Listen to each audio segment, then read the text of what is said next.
Vraiment super facile. Il va nous falloir de la farine, du beurre fondu, un œuf, de l'eau tiède, du miel, du sel, de la levure sèche boulangère et de la vache qui rit, les amis. Vous avez le détail des ingrédients juste en dessous de la vidéo dans la barre d'infos. Alors, comment vous dire les amis, cette recette elle est de ouf, elle est super facile. Donc là je mets, hop là, la cuillère à café ou la cuillère à soupe de miel. Là j'étais fort, hein, j'ai mis une cuillère à soupe. Très bien aussi une cuillère à soupe, ça passe. Donc dedans, ici, j'ai la levure sèche boulangère et l'eau tiède. Vous commencez toujours par ça, les amis, pour gagner du temps, hein, pour permettre à la levure de s'activer. Ensuite, ici, j'ai du beurre fondu. Donc très simple, on va verser le beurre fondu, oula, directement avec la farine. Je verse également le mélange, donc levure, eau et miel. Alors, on récupère tous les amis, hein. Opération Radinou le Rabinou. Une fois que c'est fait, donc là on va récupérer donc la corne et on va commencer donc à fabriquer notre pâte. Et ensuite, une fois qu'on l'aura un petit peu homogène cette pâte, on va pouvoir donc terminer le travail à la main. Vous allez voir, recette super facile, hein. Alors la pâte elle a commencé un petit peu à se transformer. Allez, je vais finir donc le travail à la main. Alors pareil les amis, hein, on va chercher toute la farine qui se trouve donc sur le côté. Alors, vous inquiétez pas les amis, hein, cette pâte, il ne faut pas qu'elle soit trop sèche, hein, elle va être un petit peu collante. Pas trop, hein, mais c'est tout à fait normal. Surtout, ne soyez pas inquiets. Ça, c'est ce qui va nous permettre justement, ce qui va nous garantir plutôt d'avoir du moelleux. Allez, je vais commencer à la pétrir un petit peu. Et au fur et à mesure, elle va commencer à s'assécher. N'hésitez pas à travailler avec une palette, hein. Si vous n'avez pas ça, vous récupérez un seau, vous le coupez, vous lui donnez la forme du plastique. Et vous allez me dire, ouais mais j'ai pas de seau. Ben, tu as toujours un seau, tu vas voir la pizzeria du coin, tu leur demandes gentiment s'ils n'ont pas un seau. Tu sais le genre de seau de mayonnaise ou le seau de ketchup ou ceci, cela. Ils vont te donner ça, parce qu'ils en jettent pas mal. Tu vas à la boulangerie, c'est pareil. Tu vas dans un magasin, dans une grande surface, au supermarché, ils ont toujours des seaux, ils ont toujours des trucs qu'ils mettent à la poubelle. Tu leur demandes, ils vont te donner un plastique, un seau, tu découpes une corne comme ça dans ton plastique et le tour est joué. Alors les amis, travailler avec cette corne c'est important parce que ça va vous permettre de ramasser comme ça la pâte. Là par exemple, vous voyez là, ça colle. Et là, la corne, elle nous permet comme ça de travailler la pâte avec souplesse et tendresse et délicatesse les amis. Donc voilà, il n'y a pas besoin de la pétrir pendant plusieurs minutes, hein. Là ça fait 4 minutes que je la pétris. Pour moi c'est bon, je vais pouvoir la débarrasser dans un récipient plus petit et la laisser gonfler donc tranquillement. Alors très simple, on va récupérer juste un petit peu d'huile d'olive. Vous prenez du beurre aussi si vous voulez, il n'y a pas de problème. On va juste caresser cette pâte avec cette huile d'olive pour pouvoir justement, hop là, je n'ai mis trop mis, pour pouvoir donc la débarrasser dans un récipient plus petit. Alors je vous montre le récipient plus petit, je vais le huiler pareillement. Alors je récupère ma pâte, vous allez voir c'est beaucoup plus facile à récupérer une fois que la pâte est huilée les amis. Donc là je mets ça dans mon récipient en verre, je viens le filmer et le laisser pousser dans un endroit tiède environ une heure. Il faut vraiment que ça double le volume. Si jamais il fait pas assez chaud dans votre pièce, allumez le four quelques secondes pour qu'il soit légèrement tiède, éteignez-le et ensuite mettez votre plat pour que ça pousse rapidement.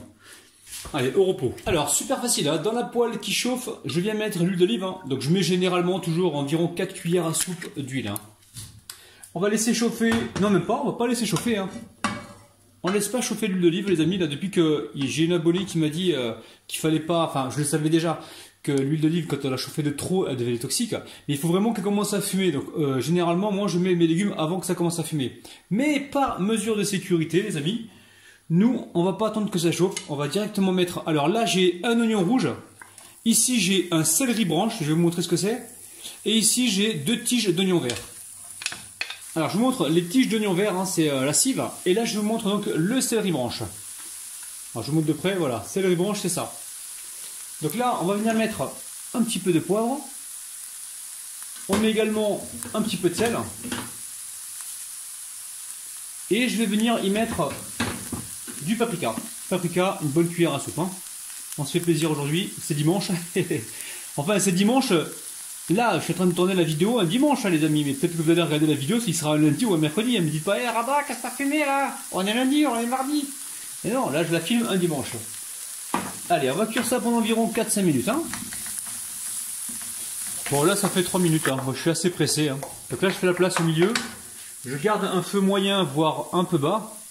Je remets un petit peu d'huile d'olive juste, hop là, sur le milieu. Hein. On a mis là une cuillère à soupe. Et je viens y déposer ma viande hachée, les amis. Alors là, j'ai environ 370 grammes. Hein.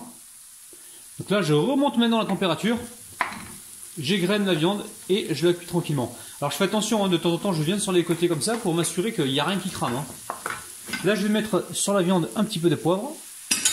On remet très peu de sel. Hop là. Et je remets encore du paprika.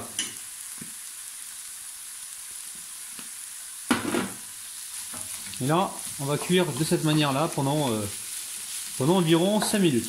5-6 minutes. Alors maintenant, je viens mettre une petite cuillère comme ça de moutarde. Et je vais mettre aussi du coulis, non pas du coulis, de la sauce tomate. Sauce tomate achetée dans le commerce. On va mettre environ 2 cuillères à soupe. Donc là, je récupère l'excédent. Ici, on ne perd rien avec Rabino. Hein. Rien. Allez, on mélange. Alors, vous pouvez mettre du piment, les amis, hein, si vous aimez ça. Je sais que vous êtes nombreux à apprécier donc le piment. Si vous aimez ça, mettez-en. Hein. Vous pouvez mettre de la harissa, vous pouvez mettre du piment de Cayenne, piment d'Espelette, c'est vous qui voyez. Alors, je vais mettre du curcuma, hein, parce que c'est vraiment super bon pour la santé. Là, on en met environ un quart de cuillère à café. C'est vraiment un trésor doré. Hein. C'est l'épice par excellence anti-cancer, les amis. Hein. Donc là, on a mis le curcuma, ça va aussi nous colorer légèrement la préparation. Et ici, j'ai du parmesan en poudre. Parmesan en poudre. Alors, parmesan en poudre, je vais mettre environ 30 à 40 grammes de parmesan. Donc le paquet, il fait 90 grammes. Ça coûte pas cher, hein, sincèrement. Moi, j'ai acheté ça. Bon, je l'ai payé à 1 € parce que moi, je vais dans un magasin spécialisé donc, de déstockage. Mais sinon, vous pouvez toujours en trouver en grande surface. Et c'est pas très cher, en fait. Hein. Ça sera 2 € et quelques. Allez, j'ai mis environ 30 à 40 grammes, je n'ai pas pesé. J'ai mis ça à l'œil. Ça va apporter beaucoup de saveur aussi. Hein. Et puis c'est riche en calcium, donc c'est toujours très intéressant pour notre santé, les amis. Allez, la préparation est cuite, on va pouvoir donc passer à la suite. Quand vous faites comme ça vos recettes, jetez un œil toujours au frigo pour savoir s'il n'y a pas des choses à passer. Donc là, j'ai été voir au frigo, il me restait des olives d'une recette précédente. Je me suis dit pourquoi ne pas les passer directement avec cette préparation. Ça permet une bonne rotation et en plus ça vous évite le gaspillage, les amis. Opération Rabino le Rabino. Il y a toujours un truc à passer, hein. Vous ouvrez le frigo, il y a toujours un truc qui est en train de, pas de pourrir forcément, mais qui est en train d'attendre, hein, qui est en train de vous dire s'il vous plaît, passez-moi dans les produits, s'il vous plaît, me laissez pas tout seul, je caille. Bon les amis, allez, on laisse complètement donc refroidir, enfin pas complètement refroidir, hein. Dès que ça refroidit un petit peu, ça t'est dit, on va pouvoir donc passer au montage. Bon la famille, j'ai été faire un peu de course et là je me suis rendu compte que ça a débordé. Hein. Mais j'ai là c'est Arcatali, hein. Donc la pâte c'est moqué de moi les amis. Bon, là je retire le papier film. Je viens ici saupoudrer avec un petit peu de farine et je vais venir donc dégazer cette pâte. Allez, on renverse tout sur le plan de travail. Allez, je vais la séparer donc en plusieurs boules.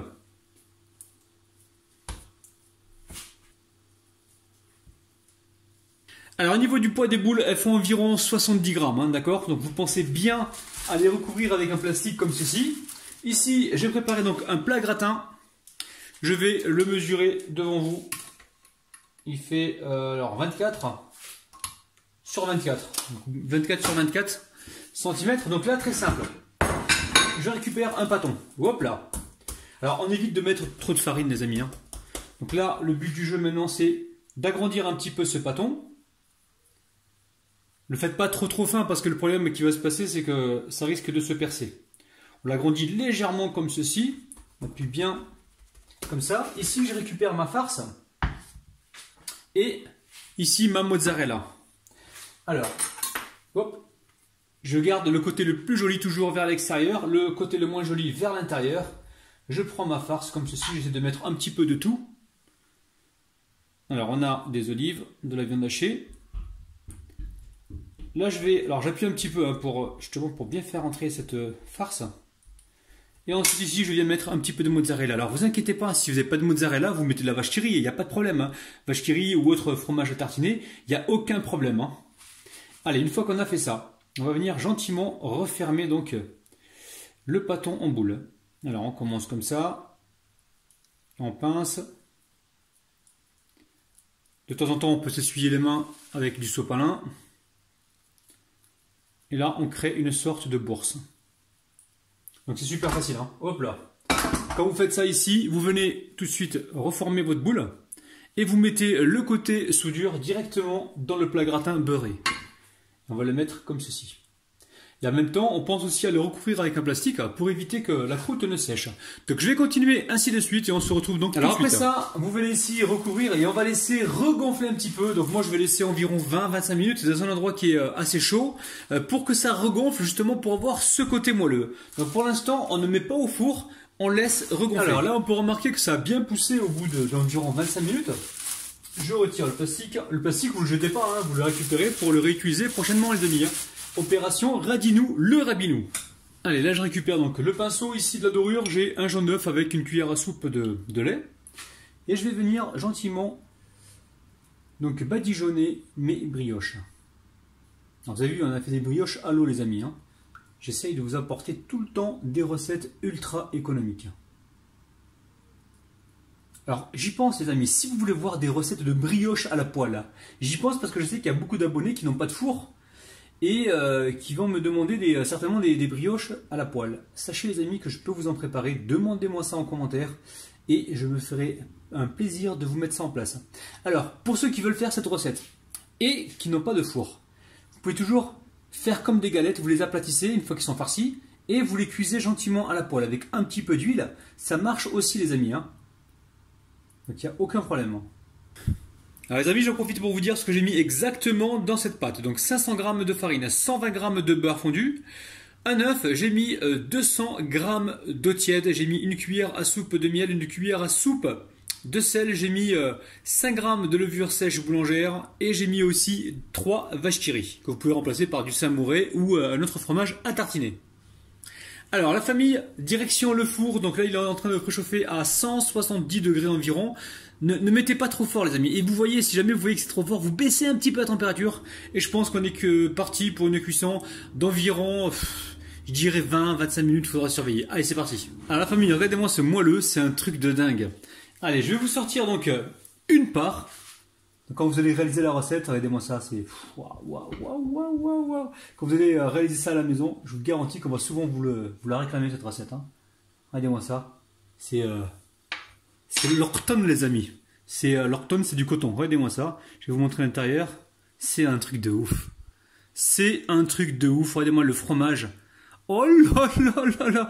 Ah, il me tarde de manger ce soir. Hein. La famille, je crois que je vais encore me régaler. Vous, de votre côté, refaites la recette Didi. J'arrive plus à parler là. On va encore mettre ça sur le dos du ramadan. Dites-moi ce que vous en pensez en bas dans les commentaires, les amis.